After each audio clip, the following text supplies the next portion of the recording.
It's a Friday. You know what that means. Final Takes Friday here on Orange Bloods Live. Alex Dunlap and Cody Carpentier here with you. So pumped to be here on a big Friday. It would be a little bit more pumped if Texas was playing in the SEC championship this weekend, or if somehow Vanderbilt found a way to find an opponent and go pack their bags and go play one more game this week to try and impress the old committee. Today we're going to talk about coming out of National Signing Day. We did a Orange Bloods sort of exercise where we talked about some of our signing day awards, and we're going to go through them. Cody will tell you his. I'll tell you mine.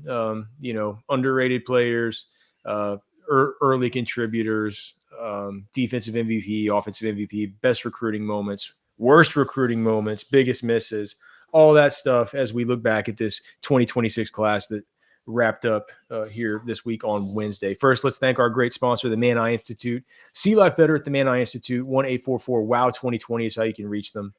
1-844-WOW-2020. The Man Eye Institute is where you go for all your vision needs, whether it's cataracts, whether it's LASIK, LASIK. I have trouble even calling something surgery when you go in and it doesn't even hurt. Go in, wear some glasses for a few hours, and then you're as good as new by the next day. It's the next level LASIK where you can just get this thing corrected once and for all. But if you just want to get some glasses, something like that, the Man Eye Institute can help. They are our presenting sponsor. They're the reason why we can do this show every single day. The Man Eye Institute, see life better. 1-844-WOW-2020.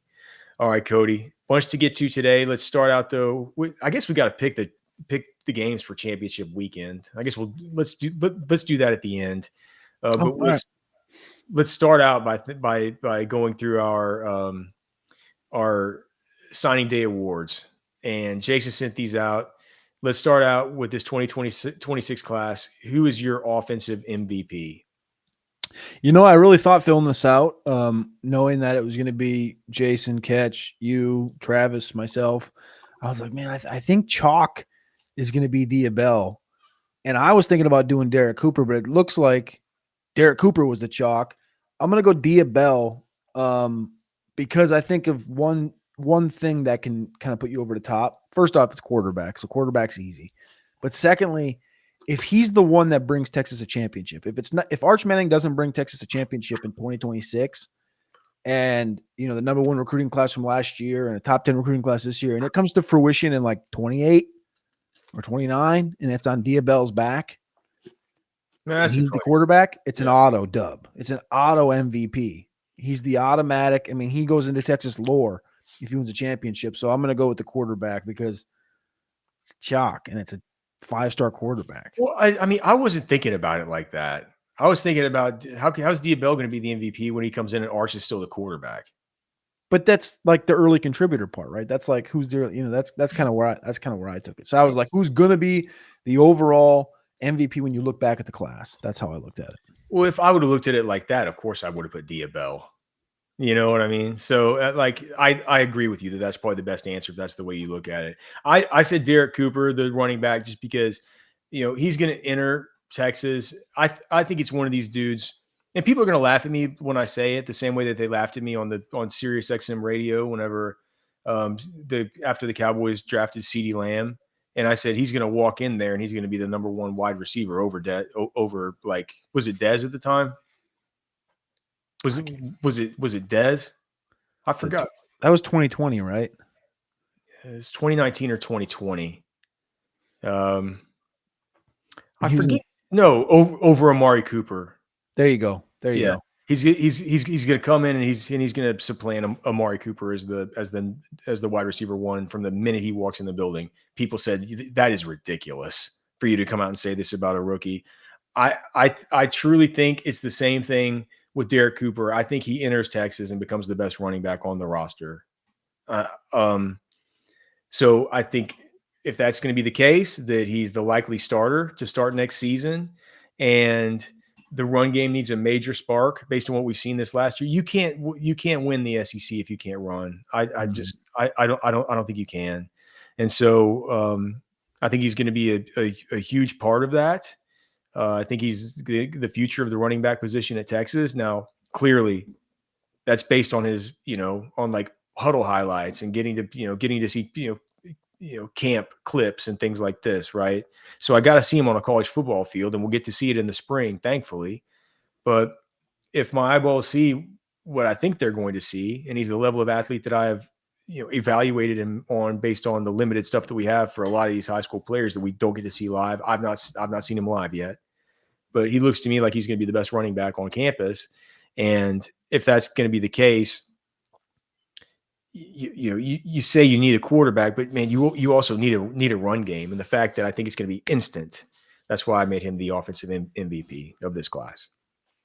Let's move on to the next one here. Defensive MVP. Who do you got? I thought about going Tyler Atkinson. He's my highest graded player that Texas got. But I went Richard Wesley, the 16-year-old defensive end edge rusher, for a couple of pretty easy reasons. And this, I don't want this to be taken any shape away towards Anthony Hill, but I'm doing it for the exact reason that Colin Simmons has superior value to a roster, to the league, to the majority of things over Anthony Hill. Is because it's edge rusher versus an off-ball linebacker. So I'm going Wesley here. I think he's going to be the next guy in line after Simmons walks out the door. He'll even get opportunities next year. But I think he'll be the sack leader once he walks out the door. When you evaluate Wesley, I came away with Daniil Hunter, and like his trait, his one thing, his best trait, I just wrote alien-like length and projection. And if the projection comes to fruition, it's not even going to be close. Like it could be, because Atkinson could be a 100-tackle guy, but I think Wesley's going to be, he has a chance to be all-American level unreal. Yeah. Well, and Wesley's a dude that I've gotten to interact with at length, and gotten to see him live as well. I think super highly of Richie Wesley. And the thing, thinking about him, like Sark said, he's like, what is he right now? 6'4", 245 at age 16. And you can like, he doesn't necessarily look like it until you kind of get up on him and you see like he's got the big thighs, big power base through his rump.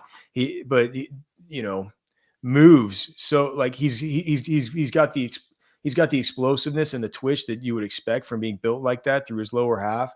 But he's not like muscle bound or taut. You know what I mean? Mm-hmm. Very, very good hip flexion.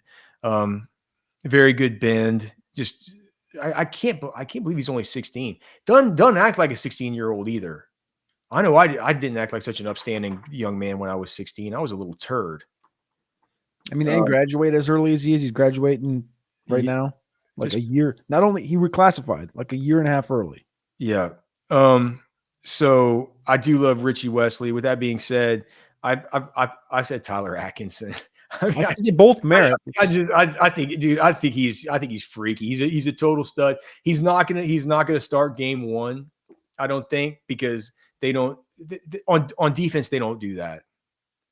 They didn't do it with Ant Hill. They didn't do it with Colin Simmons. But I think what if Texas State, Ohio State? What if you get through Texas State and Ohio State? He gets reps against Texas State. No, I think it's going to be the Ant Hill, Colin Simmons thing. I think by the end of the season, he's going to be an indispensable starter for the football team. Yeah, I think at the very beginning of the season, you're going to see like it's going to be Leonga Lafau and Ty Anthony Smith, and you know what I'm saying. By the end of the season, it's going to be Tyler Atkinson, and those other guys will be kind of rotating in around him, the same way it was with Ant Hill. So he's my defensive MVP. I think he's a 3 years and gone type of guy. Offensive early contributor for me, it's easy. Like it's the reason I picked Derek Cooper. So it's like kind of listen to what I said earlier about Derek Cooper, and that's why I picked him to be the offensive early contributor. Yeah, I just kind of wrote here. I'm not sure there's an argument that can be made for this one offensively. I don't think there's a player outside of injury or multiple that would have a chance at early contributions like Derek Cooper.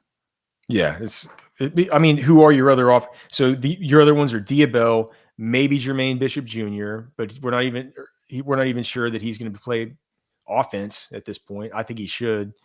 You have Cooper, you have Charlie Gillette, the tight end.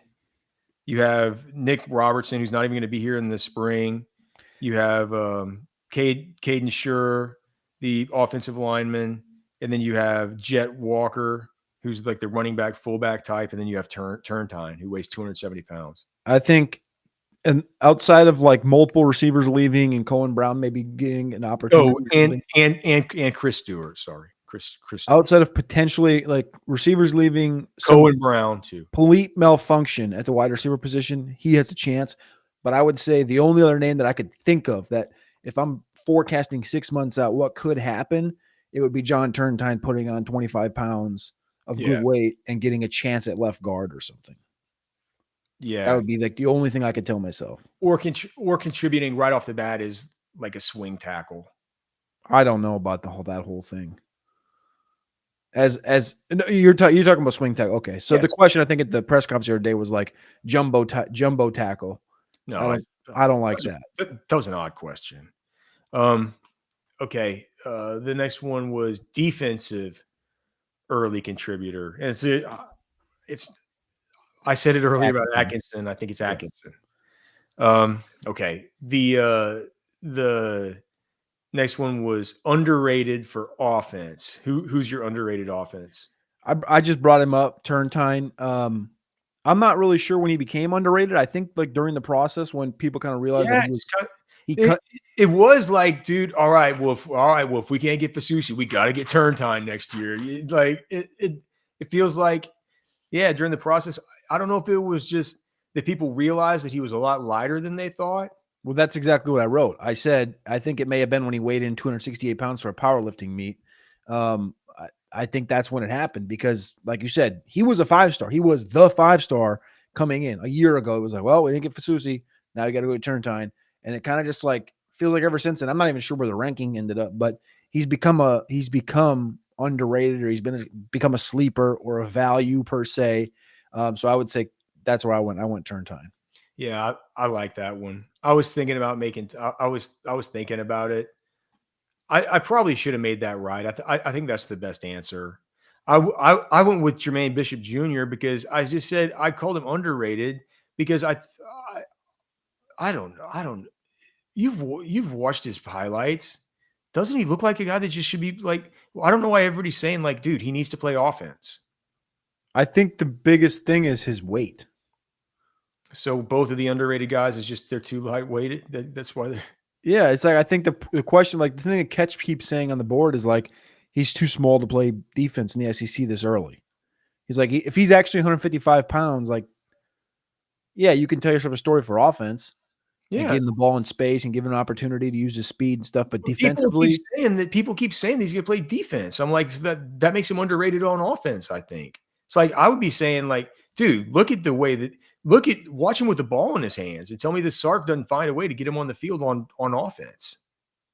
I mean, he had 390 yards this last weekend playing against Javian Osborne and Forney. Oh God, 4 touchdowns, a game-winning pick, 390 yards of total offense. I'd love to watch those highlights. I need to go watch them. I get sick watching that guy, man. He like I so yeah, I think he's underrated. He's small, but so was Tavon Austin. So was Xavier Worthy. Go watch Tavon Awesome versus go watch the Tavon Awesome highlights versus Oklahoma. Tavon Austin's college highlight is one of the greatest ever made.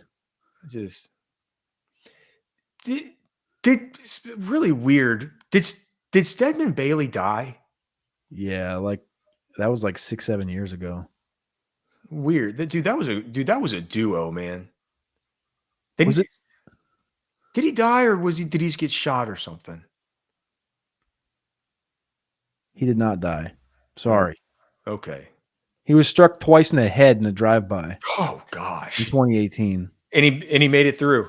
Yeah. Oh, I thought there was one of those guys from that era. Might have been from West Virginia. I know Chris Henry, obviously, but I think there was somebody else in that era that Steady B takes 2 shots to the head and still keeps plugging. Good for him. I didn't think I was going to talk about Stedman Bailey today on Final Takes. Most underrated on defense. I mean, who did I write? Kosi Okpala.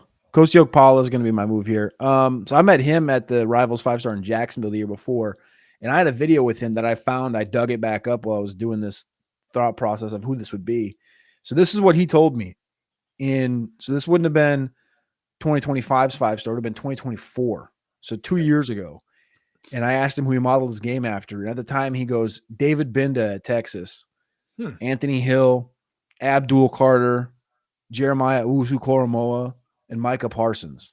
And we've heard David some, Bennett like, gets thrown in with that group. he's putting himself in with that group. And I think this is a guy that potentially is like a Trey Moore, where he's going to show you the edge rushing abilities. That linebacker room's full, and it's going to be full, I think, these next couple of years. So I think he's going to be a guy that he could go one of two directions. He could become a edge rusher, like a Trey Moore hybrid, feels like, or Brad Spence type of thing. Or I could see him potentially being like a Jelani McDonald, where he stays lighter and potentially gets pushed back to the back end. What does he weigh right now? Okpala? Yeah. What does he play? What does he weigh? Oh, what does he weigh? I think he's 215. 223 on the signing day sheet. Is that what it says? Yeah. So I think he's a good. I mean, I his don't speed think isn't that great. he's not going to grow into a McDonald. That's not going to happen. He's going to grow into more of a Trey Moore. That's what I was thinking. Like I want to see him. I want to see him go up to 240, 245 and get after the quarterback. He talked about Banks and Nansen being his two main recruiters 2 years ago. That was right when Nansen got to campus. And I don't know, when he puts himself in the Benda thing is kind of crazy, because that was like, that's probably a solid comp. Which one of these is not like the other when you talk about Yeah. Parsons? Well, I think he also, I mean, he's from Texas. He's always wanted the, like, when I talked to him that time, he was like, he wanted the Texas offer. He wanted to get pushed by Texas. That was 2 years ago. And then obviously it comes to fruition. But I thought it was interesting. He brought up the two pretty sick edge rushers from Penn State too. All right. I chose Samari Matthews, the nickel corner slash. I think probably he'll eventually move to outside corner, but it started out at nickel. He's long and lanky, fluid hips. Getting to see him live. That was at the 2025 5-star when I saw him. Just super explosive burst out of his T-step.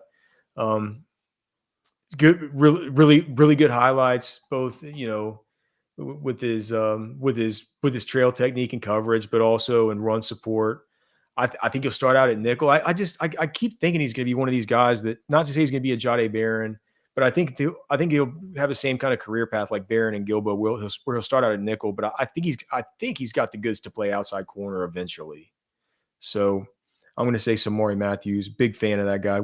He's from South Carolina, right? Yeah, he's up the road. North Carolina. But it's right on the border. Okay. And then finally here we have, first player to score a touchdown. This is too easy. Cooper. I said 64 yards week 1. Best athlete. Oh, I went Bishop. I mean, you talk about the yardage earlier in that game. He had 2 fake punt return conversions, a pick, 390 yards, offense, defense. Like, to me, I think your answer is better than mine after I got mine in. But I thought Jermaine Bishop, just pure athleticism wise and like ability, I thought he was a good answer. All right. Well, for mine, I had a tie because Richie Wesley has to be one, just because we've talked about it. 16-year-old freak show, right? He was the one. I think that's the answer. And then the other one is Diabell, just because, I'm not sure what he jumps or whatever else like that, but it says like best athlete. You're talking about a guy who's the son of 2 just elite athletes, and it's the guy with just crazy competitive genes, athletic intelligence. I'm just like, you look at him, you're like, well, that guy is born to be an athlete. So I think it's like different kind of athlete, but I would consider him tied with Richie Wesley as the best athlete in the class, regardless. What was your best recruiting moment? I don't really know. I kind of just said, like, in the moment. I've grew up watching National Signing Day, like on ESPN and stuff. So like, I just wrote National Signing Day. Like, I just love the week of all the guys signing. I missed the old school when it used to be, wire to wire, 8 a.m. to 8 p.m. Dudes like with their families picking the hats, and ESPN used to be the, bell of the ball, that whole thing. And it's just kind of my favorite part of the year over any particular signing or any particular situation. So I just said National Signing Day as a whole. Mine was Atkinson going on McAfee. Pretty. I mean, it's I like that. And then worst recruiting moment. I just said it was definite. I know it wasn't a Texas recruiting moment, but it had to be Richie Wesley jumping in the pool with Dan Lanning. Hindsight. That's a hindsight pick. That's a great hindsight pick. It was a terrible recruiting moment. Because we're like, whoa, that came out of nowhere. What's going on here? And then it was like In a the week later, pool. they're like, he's not committed there. His I dad said should no. ask Sark for my press conference question if he would have jumped in the pool with Richie Wesley to land him. That would have been a great question. That would have been a great question. I just said July because and I could have added some more names in here, but I went with like, the sky was falling in July. Yeah, that's It true. always comes to fruition. You come around and you're like, all right, well, the class makes more sense now. But I said like, Felix Ojo, Chase Calcutt, Javian Osborne, all committing to Tech and Georgia, Notre Dame, and losing out on all these guys.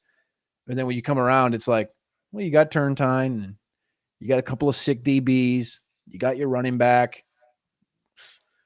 Maybe not all the guys you expected or wanted to on day one, but I think it's a good class. Biggest miss for me. I mean, I don't know if it's a miss or whether they were even in but it's Lamar Brown. Probably pretty good. I think I don't think it's Ojo.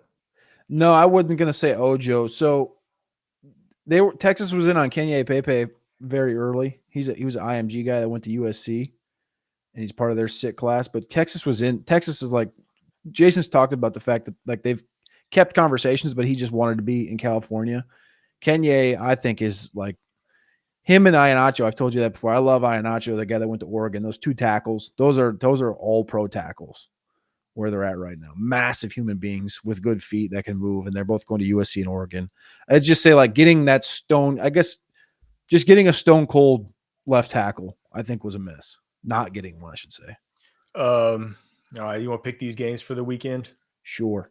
So who you have in man, some of these I look at them, it's like, man, I'm not gonna watch it. Is that what you're thinking? No, I mean, I'm gonna watch the games. I just like for like I don't if it, I'm just gonna sit here and say like I'm not gonna be able to give good analysis on on Duke versus Virginia. Like, do you have a pick on that? I don't really have a pick. I haven't watched Duke all season, and I've watched Virginia like once. I've debated driving to Charlotte to go watch this one if Duke wasn't going to be in it, but I'm not going to do that. It's only 25. It's the cheapest game to get into, I think, of the power games. So we have Virginia here as 4-point favorites over under 57.5. I'll just say Virginia, I guess. All right, I'll go against you. I'm going to take Mensa and Manny Diaz. I'll take the upset that will just cause ruckus in college football if this happens. Just like because they'll say that they have to put Miami in to be able to get an ACC team in. No, because they can't. You can't do that. Like they'll have to rewrite the book, and if you rewrite the book for that, you have to rewrite the book to add a play-in game for Vanderbilt. Like if you're not going to do that, you can't just force Miami in as an ACC. You have to do what the book says, and what they haven't done what the book has said all along the lines. Their principles, but by the book, it would be North Texas and James Madison. And if that happens, you're going to have two teams that get obliterated in the first round of the playoff. And I just think that whole situation will cause ruckus. Or Duke wins. Duke gets, Vanderbilt's or Virginia's still top 25. So it's a big win for Duke. Duke gets to be ranked now. And then they just like vault Duke ahead of James Madison potentially. Could be muddy. But okay. I hope we get two of these blowout snoozer games, and this committee gets made to look like total idiots. That's what I'm saying. I hope it's okay. I guess tonight, do you care? Like James Madison's 24-point favorites. Like, all right. So what about North Texas and Tulane? I think this would be a good game. I'm gonna watch this one. This is gonna be a single screen for me. I'm going to watch North Texas and Tulane. I want to watch Mestamaker with North Texas. Both these coaches obviously took different jobs. North Texas guy took Oklahoma State job. Summerall took the Florida job. They're both going to be coaching in this game. I think the North Texas team is a little bit better. I don't think this is, I don't think this is the best Tulane team we've seen, and we've seen some good Tulane teams. I think North Texas is a good story, and you're going to get 3 Texas teams in this damn tournament. None of them are going to be named University of Texas. Do you think Mestamaker is gonna follow him? Probably. And I think that makes the most sense in the world because that That would quarterback going to Oklahoma State, that would be wild. That source that from that note that I had in the war room about Mestamaker probably ending up at Oklahoma State. that's pretty. I mean, Yeah. All right. And then okay, Indiana at Ohio State. Ohio State is 4-point favorites. I think this thing is close. I think Ohio State wins. I think it's like a 30-27. I I'll think go Ohio State. I think Ohio State wins too. Close And or big? and then this one is the one I've just had the hardest time with. Alabama's 2.5-point underdogs versus Georgia.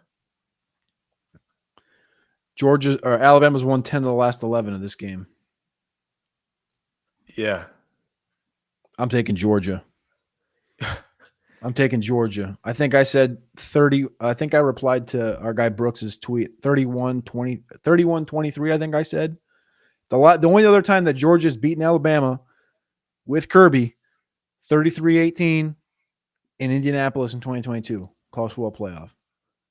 So I'm going to go Georgia gets this game. I think it's going to be Georgia Ohio State in the championship if I had to pick today, national championship. So I'm going to go Georgia here. I think Georgia vaults up to the number 2 seed overall. Yeah, I think that I think Kirby. It's time for him to get. It's time for him to get that. Yeah, he needs to get that monkey off his back, man. It's like I think that all the stuff about the record, and I think he's lost how many to DeBoer? So has it been 2? 2 or 3? Yeah, but that's mostly a Saban 2. stat, man. 2. I'm not gonna read that much. No, I know, but I think it's just one of those. It gets in your head though too, right? Last thought. Georgia wins that game. They're going to vault above Indiana if Ohio State wins.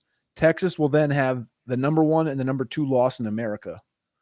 Does that help their resume enough to join a conversation of any sorts if something happens? With this committee, man, who could ever predict what these idiots are going to do?